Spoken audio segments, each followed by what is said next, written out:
എന്ത് പറ്റിയൊന്ന് വിളിക്കാൻ? ഒരു 1.25 രൂപ വഴിന്ന് കളഞ്ഞു കിട്ടിയോ? അത് പിന്നെ ജെന്നി, ഞാനിപ്പോ ആശുപത്രിയിൽ നിന്ന് വിളിക്കുന്നത്.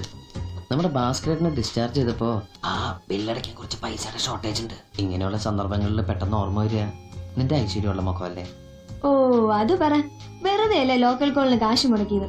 പക്ഷെ വെരി സോറി സർ, എന്റെ കയ്യിൽ കാശില്ല. ഇയാളുടെ കയ്യിൽ കാശുണ്ടാവില്ലെന്ന് എനിക്കറിയാം. ഇപ്പൊ എവിടെന്നെങ്കിലും ഒപ്പിച്ചു തരണം. എപ്പോഴും അവിടെ നിന്ന് ഒപ്പിച്ചു തന്നിട്ട് ഇപ്പൊ കാശ് എത്ര തരാനുണ്ടെന്ന് വല്ല ഓർമ്മയുണ്ടോ? ജെന്നി, നമ്മുടെ സർക്കാർ തന്നെ 10,000 കോടി രൂപ കടത്തില്ല. അതിന്റെ ഇടയിലെ പിച്ച കാശ്. അത് നാണക്കേട്. നമ്മുടെ നാടിന് തന്നെ നാണക്കേടല്ലേ. അതുകൊണ്ട് എഴുതിത്തല്ലേക്ക്. അവിടെ നല്ല ജോലി തിരക്കല്ലേ, നമുക്ക് സംസാരിച്ചാലും നേരമില്ല. ഞാൻ ആലപ്പുഴ അങ്ങോട്ട് വിടാ. മോള് പെട്ടെന്ന് കൊടുത്തു വിടട്ടാ. ഞാൻ വെക്കാണേ. അയ്യോ വെക്കല്ലേ വെക്കല്ലേ, എന്റെ ഇല്ല കേട്ടോ. ഉണ്ട് 360 റുപ്പീസ്. പെട്ടെന്ന് കൊടുത്തു വിടണേ. അപ്പൊ മര്യാദക്ക് സംസാരിക്കാനൊക്കെ അറിയാല്ലേ? മര്യാദക്ക് സംസാരിച്ച ബില്ലിന്റെ ബാക്കി താൻ വേണ്ട നോക്കിയോ. പോയി വാങ്ങിച്ചിട്ടോ ലാലപ്പ. പെൺകുട്ടിയുടെ വായി നോക്കിക്ക. എന്താ പേര്?